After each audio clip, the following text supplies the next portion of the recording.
Okay, so you want to own a mobile bartending business. No lease, no building, no fryers, no dish pits, no fixed rent eating you alive every month.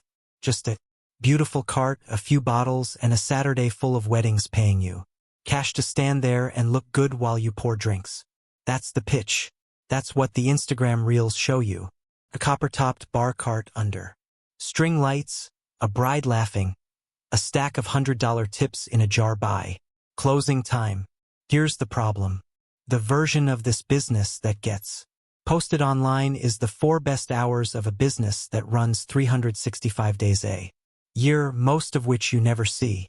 What you don't see is the insurance policy that has to be underwritten specifically because you're serving a substance that can get someone killed on the drive home. You don't see the state alcohol board application that took 10 weeks to clear. You don't see the contract clause that makes you personally liable if a guest you served gets in a car accident 3 hours after your event ends. Mobile bartending looks like the easiest business in the world because it has no storefront. What it actually is a liability management business that happens to wear a cocktail apron. And once you understand that distinction, every dollar in this business and every dollar you can lose starts to make sense. Let's start with the fact that mobile bartending isn't one business. And each one carries a completely different risk profile and a completely different revenue ceiling. At the bottom, you have the bar cart. Rental, a stylish cart delivered to an event, sometimes staffed, sometimes not, used mostly for cocktail hour photo backdrops rather than serving. Significant volume. Low equipment cost, low legal exposure if you're not the one pouring, and correspondingly low revenue per event, often just a few $100s. One tier up sits the full mobile bartending service. Licensed bartenders, a trailer or cart stocked with your own liquor, serving guests directly for a private event under your own liquor. Liability policy. This is the version most people picture, and it's the version with the real money and the real risk sitting side by side. Above that, you have the licensed alcohol catering hybrid, essentially a full beverage catering operation that holds its own state liquor license, buys and resells alcohol legally, and can staff multiple simultaneous events under one business entity. This tier requires the most capital and the most regulatory overhead, but it's the only tier that scales past a single bartender's Saturday. And then there's a smaller, quieter niche, the non-alcoholic mobile mocktail bar, built specifically to avoid liquor, licensing entirely by never touching alcohol at all, trading a lower price point for a dramatically simpler legal and insurance picture. For businesses, one cart aesthetic, wildly different math underneath, and the split between those 4 tiers gets sharper once you factor in where you actually operate, because alcohol law in the United States isn't one system. It's 50 different systems stacked on top of each other. Roughly a third of states are what's known as control states, meaning the state government itself controls the wholesale and sometimes even the retail distribution of liquor. In a control state, a mobile bartender often can't simply walk into any retailer and buy inventory at a business account discount.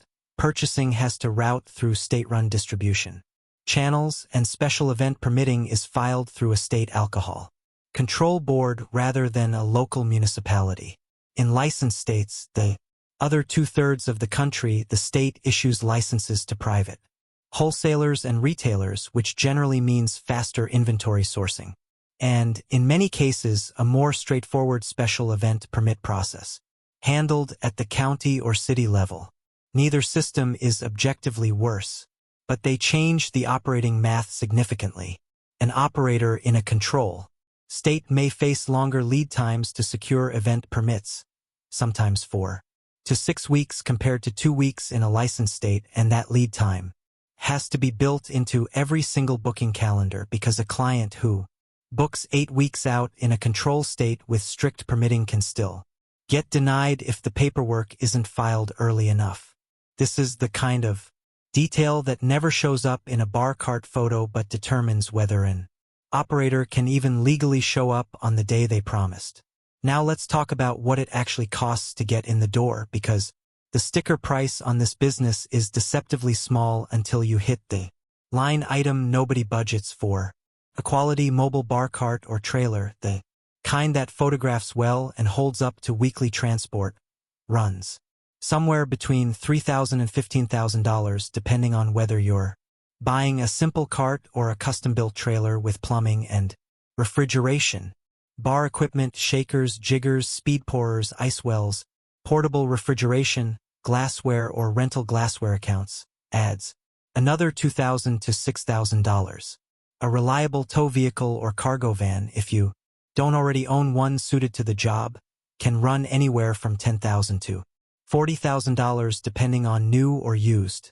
So far, this looks like a $20,000 to $60,000 business to launch. Reasonable. Then comes liquor liability insurance, and this is where the fantasy starts to crack, because you are serving alcohol to the public at events you don't control, on private property you don't own, to guests who are often already drinking before you arrive. A general liability policy will not cover you. You need a specific liquor liability rider, sometimes called host liquor liability or dram shop coverage, and depending on your state, your claims history, and your event volume, annual premiums typically run between $1,500 and $5,000 a year for a small operator, climbing significantly higher once you're running dozens of events a month. On top of that sits the license itself. Most states require some form of alcohol catering permit or a special event alcohol license per event, and depending on the state, that can mean a flat annual license fee of a few $100, or in stricter states, a per-event permit application that has to be filed and approved individually for every single wedding or party you book, sometimes with a 2 to 6 week processing window. Miss that window and you lose the booking, insurance paid or not. Staffing is its own line item, and it's a bigger one than most new operators expect, because you cannot simply hire an enthusiastic friend who's good at making drinks at home, certified bartender training, tips, or ServSafe alcohol certification. Typically runs $40 to $100 per bartender, and most venues and most insurers now require it as a condition of coverage before anyone is allowed behind the bar. Beyond certification, experienced event bartenders who can work a 4 to 6 hour wedding shift, manage a line of thirsty guests during cocktail hour, and still competently judge who's had enough to drink, typically charge $30 to $45 an hour, and a mid-sized wedding realistically needs 2 to 3 bartenders working simultaneously to avoid a bottleneck at the bar that annoys guests and slows the whole event down. Add a backup bartender on call for every event, because a no-show on a Saturday morning with 200 guests arriving at 4 is not a problem you can solve by yourself, and labor alone on a single event can run $300 to $600 before a single bottle is opened. Stack the cart, the equipment, the vehicle, the insurance, the licensing, staffing, infrastructure, and a starter inventory of spirits and mixers, and a realistic launch budget for a real mobile bartending service lands somewhere between $25,000 and $75,000 before you've served a single drink. Here's the part that catches almost every new operator off guard. And it's not a dollar figure, it's a legal concept called dram shop liability. In most states, if you serve a guest who is visibly intoxicated and that guest then leaves your event and injures themselves or someone else, drives drunk, causes a car accident, falls and gets hurt, the bartender and the business that employed them can be held legally and financially responsible for that harm, even though the guest made the choice to drink and drive. This isn't a rare edge case dreamed up by insurance salesmen to justify a premium. It's the actual legal foundation dram shop laws exist in the majority of U.S. states, specifically because lawmakers decided that whoever profits from serving alcohol should share some of the responsibility for the harm it can cause afterward.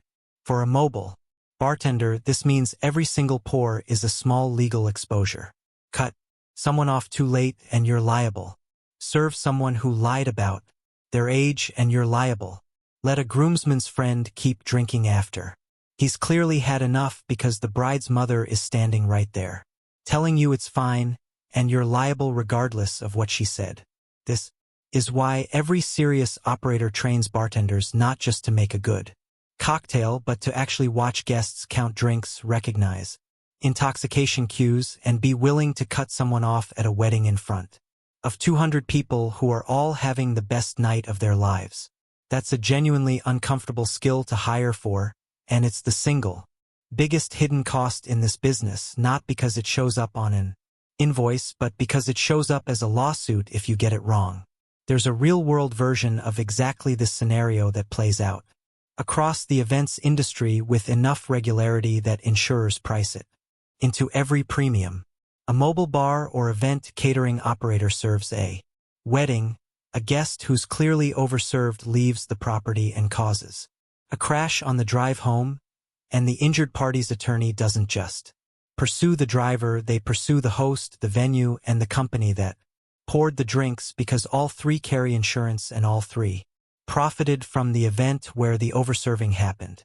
In documented cases like this, operators who were running without the correct per-event permit, either because they didn't realize their state required one separately from their standing business license or because they assumed a general liquor license covered off-site private events, discovered they were facing not just civil liability from the accident, but a criminal liquor law violation on top of it, since serving alcohol without the correct permit is treated in most states as a distinct offense entirely separate from any harm that follows.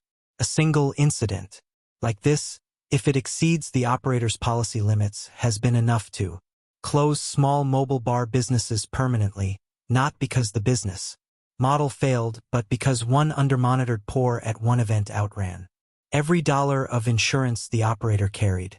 There's a second hidden cost layer sitting right behind the legal one, and it's the seasonal concentration of the entire industry. Roughly 80% of this business's revenue is generated across roughly 6 months of the year, late spring through early fall, driven almost entirely by wedding season.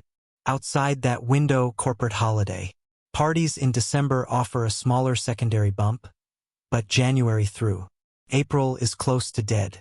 This means a mobile bartending operator has to generate essentially a full year's worth of profit inside a compressed booking window while still carrying insurance premiums, vehicle payments, and storage costs every single month of the year, including the 5 months when almost nothing is booked.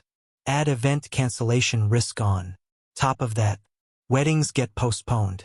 Corporate events get canceled with 2 weeks' notice when a company has a bad quarter. And because most mobile bartenders take a deposit rather than full payment upfront, a late cancellation can leave a Saturday completely empty with almost no way to refill it on short notice, a Saturday that was supposed to cover a meaningful chunk of that month's insurance and vehicle payments. Then there's alcohol cost volatility itself. Premium spirits packages look great in a pricing sheet, but liquor pricing moves, breakage happens, and running out of a specific brand mid-event because a guest count came in higher than the client estimated is an operator's problem to solve on the spot, usually by absorbing the cost of a last-minute liquor store run at retail price instead of the wholesale price built into the original quote. So where does the real money actually come from in this business? Because it clearly isn't the marginal cost of a well-made cocktail. The answer is package tier psychology and referral economics working together. A basic package, beer and wine only, might price at $25 to $40 per guest for a 4-hour event. A full open bar package with call liquor jumps to $45 to $65 per guest. A premium package with top-shelf spirits, a signature cocktail menu, and a specialty garnish station can run $70 to $120 per guest or more. Here's the mechanism. The actual cost of the alcohol itself, even at the premium tier, typically represents only 20 to 30% of what the client pays per guest. The rest is the markup on labor, expertise, presentation, and perceived risk transfer. The client is paying you to make sure nothing goes wrong at the single, most expensive day of their life. The add-on economics are worth walking through in more detail because this is where the real margin quietly accumulates. A specialty espresso martini station requiring nothing more than a portable machine, some cold brew concentrate, and a few extra bottles of liqueur adds $5 to $8 per guest to the invoice for maybe $1.50 in actual ingredient cost. A build-your-own mimosa or Bloody Mary bar for a daytime brunch event adds similar margin while requiring almost no additional labor since guests serve themselves under light supervision. A custom named signature cocktail, something as simple as printing a small menu card with the couple's names on it, adds $3 to $5 per guest in perceived value for essentially zero additional cost because the ingredients are usually drawn from the existing bar inventory. Even something as small as a premium ice program, clear ice spheres instead of standard cubed ice, which costs the operator pennies more per event to source or produce, gets marketed as an upgrade line item worth several $100s across a full event. None of these add-ons individually move the needle. Stacked across a 150-guest wedding, they can add $1,500 to $2,500 to a single invoice at close to 90% margin, which is why the strongest operators in this space spend more energy designing an attractive add-on menu than they do worrying about their base package pricing. And the real customer acquisition engine isn't advertising at all. The wedding vendor referral network, photographers, planners, venues, and DJs who refer clients directly because they've seen you run a clean, professional bar at someone else's wedding. A single wedding planner who trusts you can route 10 to 20 bookings a year your way with zero marketing spend, which is why the actual strategic priority in this business in year one isn't Instagram growth. It's building relationships with the 4 or 5 vendors in your market who touch every wedding before you do. Now let's talk about what happens when this goes wrong, because it does regularly and not always for the reasons you'd expect. There are recurring, well-documented cases across the events industry of mobile bar and catering operators losing their liquor license entirely after a single overservice incident led to a drunk driving accident and a lawsuit, sometimes one that exceeded the operator's insurance policy limits and forced the business to close. And there's a quieter, less dramatic failure mode that takes down more operators than lawsuits do: cash flow collapse during the off-season. An operator who books aggressively through a strong wedding season spends the revenue as it comes in rather than reserving a portion for the lean months, and then faces a slow January with vehicle payments, insurance renewals, and storage costs still due, can run out of working capital before the next season's deposits start arriving in March. The business didn't fail because nobody wanted to book a bartender. It failed because the calendar and the bank account were never built to survive 5 quiet months in a row. Let's do the actual math on how this business makes money in plain mechanical terms.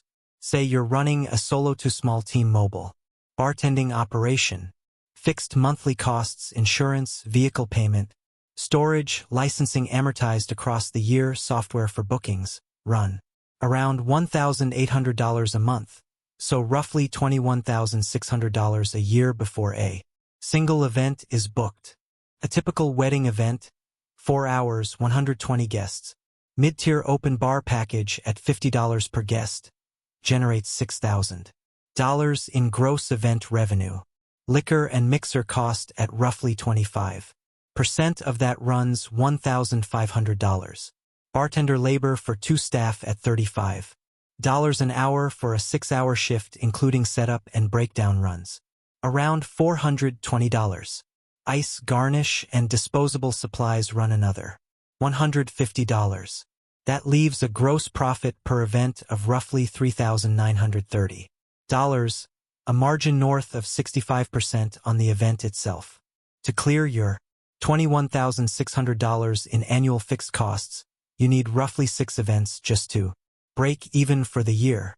Book 25 to 30 events across a 6-month wedding season, which is a realistic volume for a single established operator with a strong referral network, and you're looking at gross event profit in the range of $98,000 to $118,000 before tax, against fixed costs of around $21,600, putting net profit somewhere between $75,000 and $95,000 for a business that required no lease and no employees beyond event day staff. Here's the good year and bad year comparison that actually matters. In the good year, you booked early, your referral network was strong going into spring. You ran 28 events at an average of $5,800 in revenue each. Upsells and add-on stations pushed your average per guest spend up meaningfully, and you had 0 cancellations that couldn't be rebooked. Net profit lands around $90,000 for the year on an initial investment of roughly $40,000 to get the business running properly. In the bad year, a wet spring pushed 2 outdoor weddings to cancel with insufficient notice to rebook the date. Your insurance premium increased 20% after a minor claim the year before. An equipment failure, a broken portable refrigeration unit, cost $1,200 to replace mid-season, and overall event volume came in at 20 instead of 28. Net profit for that year drops to somewhere between $40,000 and $50,000, still profitable but nearly half of what the good year produced, and that gap is driven almost entirely by 2 canceled weekends, 1 insurance adjustment, and 1 piece of broken equipment, not by any failure of skill behind the bar. So if you're thinking about starting a mobile bartending business, here's the one thing that actually determines whether you succeed.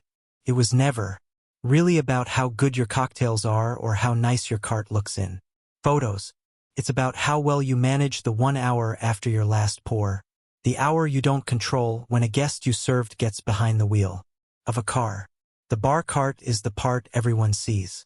The liquor liability policy, the per-event permit, the bartender trained to say no to a guest at the happiest event of their life. That's the actual business. Everyone is selling you the cocktail. What you're actually buying and what you're actually responsible for is everything that happens after the glass is empty.